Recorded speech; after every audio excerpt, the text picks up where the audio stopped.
My husband cheated with my sister, so I started sleeping with his dad for revenge. Now I'm pregnant and the DNA test is tomorrow. Both families are gathering. My name is Amber and I'm 28 years old. Right now I'm sitting in my car outside a family restaurant, gripping the steering wheel so hard my knuckles are white. Inside that building, everyone I know is waiting. My parents, his parents, my sister, my husband, and none of them know what's coming. But let me back up, because this mess started 6 months ago, and you need to understand how I got here. I thought I had the perfect marriage. Kyle and I had been together since college, married for 4 years. He was one of those guys everyone liked, charismatic, successful, the kind of husband who still brought me coffee in bed on Sundays. We lived in a nice townhouse in Connecticut, had good jobs, were trying for a baby. From the outside, we were golden. My sister Melissa is 2 years younger than me. Growing up, we were close. Not best friends close, but normal sister close. She was always the prettier one, the fun one. I was the responsible one, the one who got good grades and made sensible choices. She bounced from job to job, relationship to relationship. I never resented her for it. That was just Melissa. She'd been staying with us for 3 weeks last March. She'd just broken up with her boyfriend and needed a place to crash while she found a new apartment. Kyle and I had a guest room. It seemed like the obvious thing to do. I should have known better. It was a Tuesday night. I was supposed to be at a work conference in Boston, staying overnight, but the keynote speaker canceled, so they called the whole thing off. I drove home early, around 8 p.m., stopped and grabbed Thai food as a surprise for Kyle. When I walked in, the house was dark except for the upstairs lights. I called out, but nobody answered. I figured Kyle was in his office with headphones on. He did that sometimes when he was coding. I climbed the stairs with the takeout bag. Our bedroom door was closed, which was weird. I opened it. They didn't even stop when I walked in. That's the part that still makes me sick. My husband, my sister, in my bed, on my side of the bed. And they were so into it they didn't notice me standing there for a full 5 seconds. When Melissa finally saw me, she screamed. Kyle jumped up, scrambling for his boxers. The Thai food hit the floor. I just stood there, frozen, watching red curry sauce spread across the hardwood like blood. Amber, wait, Kyle started. I didn't wait. I turned around and walked out. Got in my car, drove to a hotel, turned off my phone, sat in the dark room and stared at the wall until sunrise. The next few days were a blur. Kyle called and texted hundreds of times. Melissa too. I ignored them both. I told my boss I had a family emergency and took a week off. I stayed in that hotel room and tried to figure out what to do. When I finally went home, Kyle was there alone. Melissa had moved out, he said, gone to stay with a friend. He cried, begged, said it was a mistake, that he loved me, that it only happened twice and he was planning to end it. Only twice. Like that made it better. He said Melissa had come on to him, that he was weak and stupid, but it meant nothing. He said he'd do anything to fix this. Therapy, couples counseling, whatever I wanted. And here's the thing that makes me hate myself. Part of me wanted to believe him. Part of me wanted to pretend it never happened and go back to our perfect life. Because divorce is hard. Starting over is hard. And I still loved him, even though I knew I shouldn't. So I stayed. We started counseling. He moved into the guest room while we worked on things. I called my sister and told her she was dead to me. She cried and apologized, but I hung up before she could finish. My parents didn't know what happened. Neither did his. We told everyone Melissa and I had a fight about something petty and we'd work it out eventually. Kyle's parents, Robert and Patricia, had us over for dinner every Sunday like always. We smiled and pretended everything was fine, but everything wasn't fine. I couldn't sleep in our bed anymore. Couldn't look at Kyle without seeing them together. The counselor said I needed time to heal, to rebuild trust. But how do you rebuild trust in two people who destroyed it together? 3 weeks into this new hell, Robert called me, Kyle's dad. He asked if I wanted to meet him for coffee that afternoon. Said he could tell something was wrong and wanted to check on me privately. Robert had always been kind to me. He was 54, still handsome in that salt and pepper way, distinguished. He'd been a corporate lawyer before retiring early. Patricia was fine but cold. Robert was warm, real. He'd told me once that I was the daughter he never had. We met at a coffee shop downtown. I ordered a latte I didn't drink. He got straight to the point. Kyle told me what happened. He said, about your sister. My stomach dropped. He told you? I pulled it out of him. I knew something was destroying you both. He finally admitted it. Robert leaned forward, his face serious. Amber, I'm so sorry. What he did was unforgivable. And with your own sister. I started crying right there in the coffee shop. This man, Kyle's father, was the first person who'd actually acknowledged how betrayed I felt. The counselor talked about healing and moving forward. My friend said marriage was hard and people make mistakes. But Robert looked at me and said it was unforgivable. I don't know what to do, I whispered. You don't have to decide today, he said. But I want you to know that whatever you choose, I support you. Even if you leave him. Even if that makes things complicated. You deserve better than what he gave you. We talked for 2 hours. He bought me lunch. Let me vent about everything. The betrayal, the humiliation, the fact that I couldn't even tell my parents the real reason Melissa and I weren't speaking because it would destroy them. When we hugged goodbye in the parking lot, something shifted. Maybe it was the kindness when I'd felt nothing but pain for weeks. Maybe it was feeling seen by someone. Maybe it was something darker that I don't want to examine too closely. Thank you, I said, for actually caring. Always, he said. I'm here whenever you need me. We started meeting once a week. Just coffee. Just talking. He became my confidant. The one person I could be honest with about how much I was drowning. Kyle thought I was meeting my friend Jessica. I told him the space was good for me, that I needed to process things with someone who wasn't him. Robert understood in a way no one else did. He'd been through his own marital issues, he told me. Patricia had had an affair years ago. They'd worked through it, but he knew the specific kind of pain I was feeling. The worst part, I told him one afternoon in his car after coffee, is that I still love Kyle, even after everything. How pathetic is that? It's not pathetic, Robert said. It's human. Love doesn't just turn off. I wish it did. We were parked overlooking a lake. It was May now. Nearly 2 months since I'd found them. 2 months of counseling and sleeping in separate rooms and pretending Sunday dinners were normal. Can I tell you something? Robert said, not looking at me. Something I shouldn't probably say? Yes. Patricia and I haven't been happy in years. We stay together because it's easier than the alternative, because we're too old to start over. But every time I see Kyle putting you through this, making you suffer while he pretends to be remorseful, it makes me angry. He is remorseful. Is he? Or is he just sorry he got caught? Robert finally looked at me. You're 28 years old, Amber. You're smart and beautiful and kind. You could leave and build a completely new life. You don't have to accept this. Everyone keeps telling me marriage takes work. There's work. And then there's staying with someone who didn't respect you enough to keep his hands off your your sister in your own bed. The bluntness of it hit me like cold water. Because he was right. Everyone else was cushioning it, softening it, but Robert was saying what I'd been thinking all along. I should go, I said, but I didn't move. I'm sorry, he said. I shouldn't have said that. No, you should have. Everyone else is lying to me. I looked at him, really looked at him. You're the only one telling me the truth. The truth is that you deserve better. The truth is that my son is a fool. The truth is that if you were my wife, I would never— He stopped himself. The air in the car got thick, charged. You would never what? I asked quietly. He didn't answer. Just looked at me with something in his eyes I recognized. Something I'd been trying to ignore for weeks. I kissed him first. That's important to say. Whatever else happens, whatever judgments get made, I kissed him. He pulled back for half a second, conflicted, and then he kissed me back. We didn't sleep together that day. We just kissed in his car like teenagers, and then we sat there in shocked silence. This can't happen, Robert finally said. I know. This is insane. I know. I'm his father. I know. But it happened anyway. The next week. And the week after that. We'd meet for coffee and end up at a hotel. We were careful. Paranoid even. Different hotels every time. Cash payments. No paper trail. The guilt was crushing at first. What I was doing was objectively worse than what Kyle had done. At least he and Melissa were the same generation. At least there wasn't this extra layer of betrayal. But then I'd go home and see Kyle in the guest room scrolling through his phone, and I'd think about them together. About how he'd looked at my sister. About how she'd betrayed me just as much as he had. And the guilt would fade into something else. Something that felt almost like justice. Robert made me feel wanted in a way Kyle hadn't in months. He was attentive, present. He asked about my day and actually listened. The age thing didn't bother me the way I thought it would. He was just him. And with him, I wasn't the betrayed wife. I was just Amber. I'm falling for you, he told me in June. We were lying in a hotel bed in Providence. That wasn't supposed to happen. I know, I said. What are we doing? I don't know. Kyle had been pushing for us to move back into the same bedroom. The counselor said physical intimacy was important for rebuilding connection. But I couldn't imagine letting him touch me. Not when I knew what he'd done. Not when I was with Robert. Then in late June, I missed my period. At first, I thought it was stress. Everything with Kyle, the secret affair with Robert, the ongoing lie to everyone around me. My body was probably just reacting to the chaos. But when my period didn't come the next month either, I took a test. Positive. I took 4 more tests. All positive. I sat on my bathroom floor and tried to remember the last time Kyle and I had been intimate. It was before I caught him with Melissa. Late February, maybe. 4 months ago. Robert and I had been together for 6 weeks. We'd been careful most of the time, but not always. There'd been once, maybe twice, when we'd gotten caught up and forgotten. I did the math over and over. Technically, it could be Kyle's. If it was February when we last slept together, I would have gotten pregnant right at the end of the window. But it was more likely Robert's. Much more likely. I called Robert in a panic. We met at our usual spot by the lake. I'm pregnant, I said as soon as I got in his car. His face went white. Are you sure? 5 tests, sure.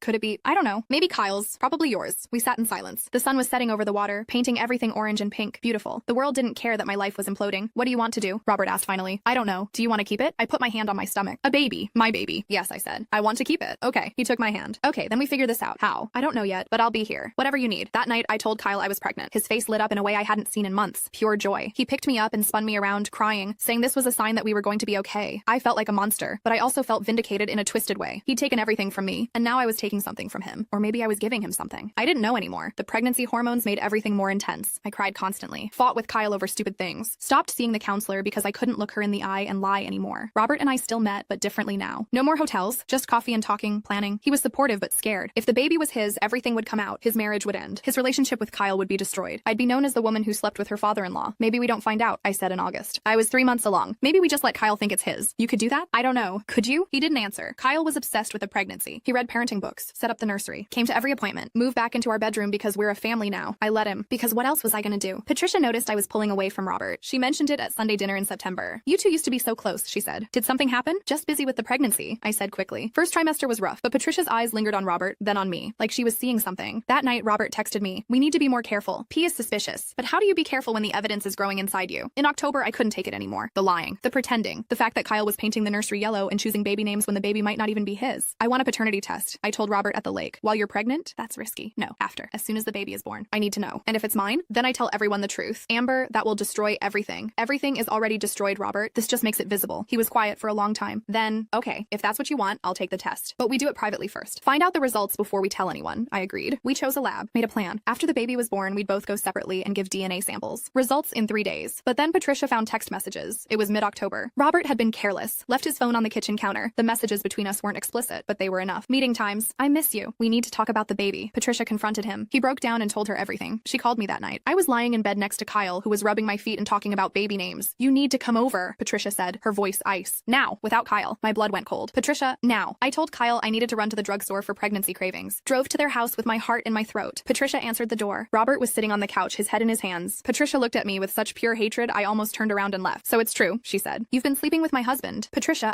don't you dare make excuses. She stepped closer. How long? Since May. And the baby? I don't know whose it is. She laughed, sharp and bitter. You don't know. Of course you don't, because you've been sleeping with both of them. Kyle and I were barely together after he cheated on you with your sister. Yes, Robert told me. He told me everything. And you know what's funny? I actually felt sorry for you. When he first told me what Kyle did, I thought, that poor girl. She doesn't deserve that. Patricia's eyes filled with tears. And then you turned around and did this. I'm sorry. You're not. You're just sorry you got caught. Just like Kyle was. Just like Robert was when I cheated on him 10 years ago. Everyone's always sorry after. She wiped her eyes. Here's what's going to happen. You're going to get that paternity test. And if that baby is Robert's, I'm going to make sure everyone knows exactly what kind of person you are. Your parents, your friends, everyone. And if it's Kyle's, then we all pretend this never happened. You stay away from Robert. We go back to Sunday dinners and playing happy family. Because I'm not losing my marriage and my reputation because you couldn't handle your husband's infidelity like an adult. I looked at Robert. He wouldn't meet my eyes. Okay, I said. I drove home in a daze. Kyle was asleep. I lay awake next to him all night, feeling the baby move, wondering whose child was inside me. The next few weeks were torture. Patricia told Robert they were working on their marriage, which meant he couldn't contact me. I went to my appointments alone. Kyle noticed something was wrong, but assumed it was pregnancy hormones. Melissa reached out in November. She'd heard I was pregnant. Wanted to congratulate me. Wanted to apologize again for everything. Said she missed me. I blocked her number. My due date was December 20th. I went into labor on December 18th, 2 days early. Kyle drove me to the hospital, held my hand through contractions, cried when they placed our daughter in my arms. She was perfect. 7 pounds, dark hair, Kyle's nose. Or maybe Robert's nose. I couldn't tell. We named her Claire. Kyle called everyone from the hospital room. His parents. My parents. Even tried to call Melissa, but I stopped him. Maybe it's time to fix things with your sister, he said gently. Family is important. Especially now, I wanted to scream. Family is important. This from the man who destroyed our family by sleeping with my sister. But I just said, not yet. Robert and Patricia came to visit the next day. Patricia cooed over Claire, playing doting grandmother. Robert barely looked at her. Or at me. She's beautiful, Patricia said, holding Claire. She has your eyes, Amber. I couldn't tell if that was an observation or a threat. We came home 3 days later. Kyle was the perfect father. Changing diapers, doing night feedings, staring at Claire like she was a miracle. Which she was. Just maybe not as miracle. I'd set up the DNA test for December 26th. After Christmas, after all the family visits. Kyle didn't know. Robert did. Patricia definitely did. The plan was simple. I'd take Claire to a pediatrician appointment. Robert would go to the same lab an hour later. Results by December 29th. But then Kyle suggested we do a big family dinner on December 29th. Both families. Meet the baby properly. His parents, my parents, everyone together. I even reached out to Melissa, he said. I know you're not ready, but she's Claire's aunt. Maybe seeing the baby will help you guys reconnect. I stared at him. You invited Melissa? Your mom's been asking why she hasn't met Claire yet. We can't keep lying to everyone? The word came out sharp. You mean I can't keep covering up what you did? Kyle's face fell. I thought we were past this. Past it? Kyle, it's been 9 months. 9 months isn't past it. Then when? When will it be enough? I've done everything. Counseling, space, whatever you needed. We have a daughter now. When do we move forward? He was right in a way. If I was staying, I had to actually stay. Commit or leave. But I couldn't do either because I didn't know whose baby I was holding. Fine, I said. Invite everyone. December 29th. The same day I'd get the DNA results. The next week crawled by. Christmas came and went. Claire was 5 days old. Perfect and tiny and completely unaware that her existence was about to blow up 2 families. I took her to the lab on the 26th. They swabbed her cheek. It took 30 seconds. The technician smiled and said results would be available by the 29th. Both fathers listed will be notified by email, she said. Both fathers. The phrase made me want to throw up. That night, Kyle found me crying in the nursery. Hey, he said softly. What's wrong? Everything. Everything was wrong. Just hormones. I lied and tired. He put his arms around me. You're an amazing mom. Claire's so lucky. I almost told him right then. Almost confessed everything. But then I thought about him with Melissa, and the words died in my throat. December 29th arrived. The dinner was at 6 p.m. at Robert and Patricia's house. The DNA results would be emailed at noon. I woke up at dawn, checked my email every 5 minutes. Kyle noticed but thought I was just nervous about seeing Melissa. It'll be fine, he said. She's your sister. You guys will work it out. At 11:50, I locked myself in the bathroom with my phone, stared at my email. Refreshed, refreshed, refreshed. At 12:03 it came. Subject, DNA test results. Case number 847293. My hands shook so badly I could barely open it. The email had an attachment, a PDF. I downloaded it, opened it, read the results, and my entire world shifted. The probability of paternity for subject A, Kyle Morrison, 0%. The probability of paternity for subject B, Robert Morrison, 0%. I read it 3 times, 4 times. Neither of them. Claire wasn't Kyle's baby, and she wasn't Robert's baby, but that was impossible. I hadn't been with anyone else. There was literally no one else it could be. Unless, oh my god, I called the lab immediately. Asked to speak to someone? A woman answered. Explained she was the geneticist who'd processed my case. There must be a mistake, I said. Neither father is a match. There's no mistake. However, I should mention something interesting. Subject B showed a partial match consistent with a first-degree relative. Uncle, grandfather, that range. If you're looking for the biological father, you might want to test subject B's close male relatives. Robert's close male relatives Kyle, but Kyle had tested at 0%. Wait, I said slowly. What if subject A and subject B are father and son? That would explain the partial match, yes. If subject B is the grandfather, then who's the father? You'd need to test other potential candidates. Do you have? I hung up. Kyle had a brother, Michael. He lived in California. I'd met him twice. Once at our wedding, once at Christmas 3 years ago. Michael, who looked almost identical to Kyle. Michael, who'd been in Connecticut last February for a work conference. Michael, who'd stopped by the house one afternoon when Kyle was at work and I was home alone. He'd stayed for coffee. We'd talked about his divorce, about how hard it was starting over. He'd been kind, sympathetic, understanding, and I'd been so angry at Kyle already. Not about Melissa yet. That came later. But about other things. Little betrayals, neglect. I'd felt invisible in my own marriage. Michael had made me feel seen. It was one afternoon, one time. I'd blocked it out afterward, felt guilty for months. It was before Melissa, before everything exploded. And I'd honestly forgotten about it in the chaos of everything that came after. But the timing. Late February, right before I caught Kyle and Melissa. Oh my god, Claire wasn't Kyle's baby. She wasn't Robert's baby. She was Michael's baby, which meant Robert was her grandfather, which explained the partial match. And Kyle was her uncle. I sat on the bathroom floor and laughed, then cried, then laughed again. The universe had played the most insane joke in history. I'd spent 7 months thinking I was pregnant by my father father-in-law, feeling guilty about that affair, planning for that revelation. But the actual truth was somehow even more complicated. My daughter's father was my husband's brother, the man I'd slept with once in a moment of weakness before everything fell apart. And today, at 6 p.m., both families were gathering. Melissa would be there. My parents, Robert and Patricia. Kyle. Patricia thought she was about to expose me for sleeping with her husband and having his baby. She'd been sitting on this information, waiting for the DNA test to confirm it, ready to detonate the bomb in front of everyone. But the bomb was different than she thought. I needed to call Michael, needed to tell him. But his email from the lab would come too. He'd been listed as subject C at my last-minute request to the lab that morning when the possibility occurred to me. I'd pretended it was just for thoroughness. His results would show 99.9% probability of paternity. My phone rang. Robert, did you get the results? He asked. Yes, and it's not yours. Silence. Then, Kyle's? No. But how? Amber, who else? I'll explain tonight. We're still doing dinner, right? Patricia's planning to tell everyone. She thinks it's mine. She's going to destroy you in front of both families. Let her try. I hung up before he could respond. The next call was Michael. It went to voicemail. I didn't leave a message. I spent the afternoon getting ready. Dressed Claire in the outfit my mom had bought her. A little red dress with white flowers. Did my own makeup carefully. I wanted to look good for this. Kyle kept asking if I was okay. I said I was fine. Just nervous about seeing everyone. At 5:30, my phone buzzed. A text from a California number. We need to talk. I got a lab email. What the hell is going on? Michael, I wrote back. Come to your parents' house tonight. 6 p.m. I'll explain everything. I'm in California. Then get on a plane. This can't wait. 3 dots appeared. Disappeared. Appeared again. I'm coming. Which meant he wouldn't make it by 6. But that was okay. The first bomb would go off without him. He could be the second explosion. We drove to Robert and Patricia's at 5:45. I held Claire in her car seat. Kyle drove, whistling along to the radio. Happy? Clueless. My parents were already there when we arrived. My dad hugged me, cooed at Claire. My mom cried happy tears. I can't believe you and Melissa are in the same room, she whispered. This is such a healing moment. Melissa stood in the corner with a glass of wine. She looked thinner, sadder. When our eyes met, she started crying. I'm so sorry, she mouthed. I looked away. Robert and Patricia played host. Patricia kept giving me significant looks. The DNA results looked. She thought she had me. Thought tonight was my reckoning. She had no idea. We all sat down for dinner at 6:15. Patricia had made a whole spread. Turkey, mashed potatoes, the works. Everyone passed dishes and made small talk. My dad told a bad joke. Kyle's mom asked about Claire's feeding schedule. Melissa sat across from me, not eating, just staring at her plate. Kyle sat next to me, bouncing Claire on his knee. She looks like you, my mom said to him. She didn't. She looked like Michael. At 6:30, Patricia stood up. Before we have dessert, I'd like to say something. Here it comes. This year has been challenging for our families, Patricia began. There have been secrets, betrayals, things that have divided us. My mother looked confused. My father put down his fork. But we're here tonight because of this beautiful baby. Because family is important. Because we have to be honest with each other. Patricia looked directly at me. Isn't that right, Amber? Yes, I said calmly. Honesty is important. So I think it's time we all knew the truth. About who Claire's father really is. Kyle's face went white. Mom, what are you? The truth is, Patricia continued, that Amber had an affair. With someone at this table? My mother gasped. Melissa's wine glass slipped, spilling red across the white tablecloth. And that person, Patricia said, turning to Robert, is my husband. Chaos. My father stood up, shouting. My mother started crying. Kyle looked at me with such betrayal I almost felt bad. Almost. Melissa said, what? Robert sat frozen, not denying it. Kyle stood up, still holding Claire. Tell me she's lying. I can't, I said quietly. You slept with my father? Yes. He looked like I'd punched him. When? After I found you with my sister. For months. I was with Robert for months. Melissa made a choking sound. My mother said something in Spanish, a prayer or a curse. Kyle turned to his father. Dad? Robert finally met his son's eyes. I'm sorry. You're sorry? Kyle's voice broke. You're sorry? But here's the thing, I said loudly, standing up. Everyone looked at me. Claire isn't Robert's baby. Patricia's triumphant expression faltered. What? I got the DNA results today. Robert isn't the father? That's impossible, Patricia said. You were with him. You admitted it. I was. But he's not the father. Then who? Kyle started. The doorbell rang. Everyone froze. Patricia looked at Robert. Who else is coming? I don't know, Robert said. But he was looking at me. I walked to the door, opened it. Michael stood there, still in his airport clothes. His hair was messy. He looked exhausted. He looked exactly like Kyle. Michael? Patricia said behind me. What are you doing here? Michael stepped inside, his eyes finding me. Then Claire in Kyle's arms. Recognition flickered across his face. Tell them, I said. Tell us what? Kyle demanded. Michael looked at his brother, at his parents, at everyone staring at him. I'm Claire's father, he said. The second bomb. More chaos. Louder this time. My father demanding explanations. My mother sobbing. Patricia screaming at Michael, at me, at everyone. Kyle stood perfectly still, holding Claire, looking between me and his brother like he couldn't process what he was hearing. It was one time, Michael said, last February. I was in town for work. I stopped by the house. We talked, we had coffee, and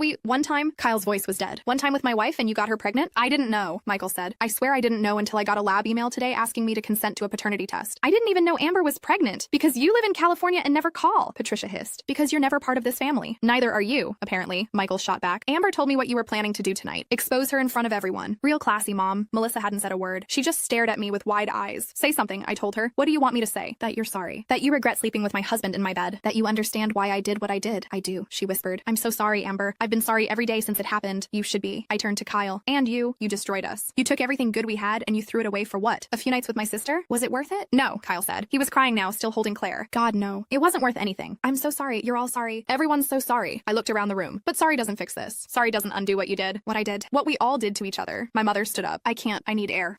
She walked out to the patio. My father followed her. So what now? Patricia asked coldly. What's your plan, Amber? You've successfully destroyed 2 families. Do you feel vindicated? I feel tired, I said honestly. I feel like everyone in this room betrayed someone. You cheated on Robert 10 years ago. Robert cheated on you with me. Kyle cheated on me with my sister. liar. I cheated on Kyle with Robert and Michael. Melissa betrayed me with Kyle. We're all terrible people, except Claire, Michael said quietly. He was looking at his daughter for the first time. She's innocent in all this. Kyle looked down at the baby in his arms. The baby who wasn't his. What am I supposed to do with this information? I thought I was her father. You raised her for 2 weeks, I said. You're not her father. You're her uncle. Does that matter? Kyle asked, and his voice was so broken it actually hurt. Does biology matter more than the fact that I love her? That I've been there every night? That I would die for her? That stopped me, because he was right. Biology was just biology. Kyle had been Claire's father in every way that mattered for 2 weeks. Michael was a stranger who'd just walked in the door. I don't know, I admitted. I want to be in her life, Michael said.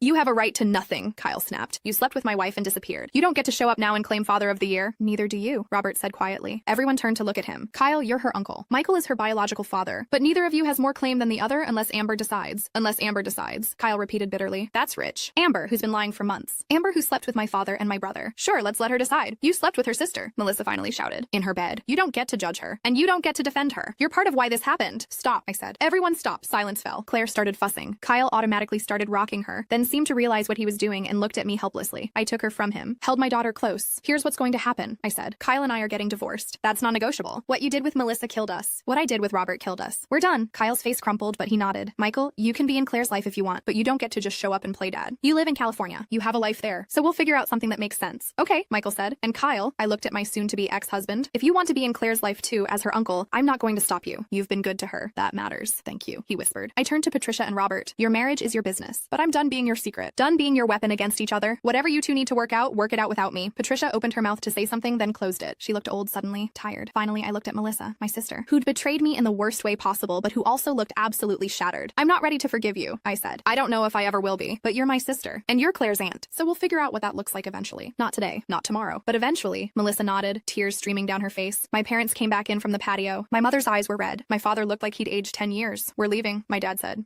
We need time to process this. All of it. Okay, I said. They hugged me, kissed Claire. Didn't say goodbye to anyone else. After they left, I gathered Claire's things. I'm going to a hotel, I announced. I need space from all of you. Let me drive you, Michael offered. No, I need to be alone. I walked out of that house with my daughter, leaving behind both families sitting in ruins. The hotel room was quiet. Claire slept in her portable crib. I sat on the bed and finally let myself feel everything. The betrayal, the anger, the guilt, the absolute absurd insanity of it all. My husband had cheated with my sister, so I'd slept with his father and his brother and gotten pregnant, and now everyone knew everything and there was no going back. I'd gotten my revenge. I'd detonated my nuclear bomb, and in the blast radius was everyone I'd ever cared about. Was it worth it? I looked at Claire, sleeping peacefully. She had Michael's nose, Kyle's chin, my eyes. She was a patchwork of our collective mistakes, and she was perfect. My phone buzzed. A text from an unknown number. It's Melissa. I got your number from Mom. I know you don't want to talk to me, but I need you to know something. I almost deleted it. Almost blocked the number. But something made me read the next message. I slept with Kyle because I was jealous of you. Because you had everything I wanted. A husband who loved you. A nice house. A good job. A life that made sense. I wanted to ruin it. And I did. And I've hated myself every single day since. Another message. But the truth is, Kyle pursued me. I was staying in your house and he came to my room that first night. Said you two were fighting. That he felt invisible. That I made him feel seen. I should have said no. I should have told you. But I didn't. And that makes me a terrible person. I stared at the messages. Kyle had pursued her. That didn't absolve Melissa, but it changed things slightly. Made the betrayal less about her actively destroying my marriage and more about two selfish people taking what they wanted without caring who they hurt. I didn't respond. Just set my phone down and watched my daughter sleep. 3 days later, I signed a lease on a new apartment. Filed for divorce. Started the process of building a new life that didn't include Kyle or Robert or Sunday dinners or pretending. Michael flew back to California, but we video called twice a week. He sent money for Claire. Started making plans to move back to Connecticut in a few months. Kyle sent flowers with a card that said, I'm sorry for everything. I hope someday you can forgive me. I threw them away. Robert called once. I didn't answer. Patricia sent an email that just said, I hope you're happy. I deleted it. My parents came to visit the new apartment, brought food, sat with Claire, didn't ask questions. My mother pulled me aside before they left. What you did was wrong, she said, but what was done to you was wrong first. I'm not saying that makes it okay, but I understand why you needed revenge. Did I take it too far? I asked. She looked at Claire. You have a beautiful daughter. That's not too far. That's a blessing disguised as a mistake. Melissa reached out again in January. Asked if she could meet Claire. I said no, then I said maybe. Then finally, I said yes. She came to the apartment on a Tuesday afternoon. Brought toys she'd bought. Sat on the floor and cried when Claire grabbed her finger. She's perfect, Melissa said. She is. I don't deserve to be in her life. No, I agreed. You don't. But I'm tired of punishing people. I'm tired of being angry. So if you want to be Aunt Melissa, you can be. But you have to earn it. I will, she promised. I'll spend the rest of my life earning it. I don't know if I believe her, but I'm willing to try. Kyle asked if he could come by in February. 2 months after the dinner, after the explosion, I said yes. He sat on my couch, holding Claire, looking at her like she was still his miracle, even though she wasn't. I miss you, he said. Not like getting back together. I just miss you being in my life. I miss who you used to be, I said, before you destroyed us. Can I still see her? Can I still be Uncle Kyle? I wanted to say no. Wanted to tell him he'd lost that right when he slept with my sister. But watching him with Claire, seeing how gentle he was, how much he loved her even though she wasn't his, I couldn't do it. Yes, I said. You can see her, he cried, thanked me. Left after an hour. I'm not the hero of this story. I need to be clear about that. I'm not some wronged woman who got justified revenge. I'm someone who was hurt and who hurt others in return. I became exactly what I hated. Maybe worse, but I'm also a mother now, and that changes things. Claire doesn't care about DNA or betrayals or who slept with whom. She just cares that she's loved, and she is. By me. By Michael, who's trying to be a good father from a distance. By Kyle, who loves her like she's his even though she's not. Even by Melissa, who babysits once a week now and is slowly becoming my sister again. Robert and Patricia are getting divorced. She moved out in March. He sent me a letter apologizing for everything, for pulling me into his marriage's dysfunction, for not being stronger. I haven't responded. Sometimes I think about that moment in February when Michael knocked on my door. That one afternoon that changed everything. If I'd said no, if I'd made him leave, if I'd been stronger or better or less angry at Kyle, but I wasn't. And Claire exists because I wasn't. She's 6 months old now. She has 4 teeth and she's starting to crawl. She laughs at everything. She doesn't know yet that her family is a disaster, that her father is her uncle's brother, that her grandmother tried to destroy her mother, that nothing about her existence makes conventional sense. All she knows is love. And maybe that's enough. I still don't talk to most people about what happened. My parents know. Michael knows. Kyle and his family know. My close friends got the sanitized version. Kyle and I split up. The baby's father is someone I briefly dated. It's complicated. No one needs to know the whole truth. No one needs to understand the full scope of how broken we all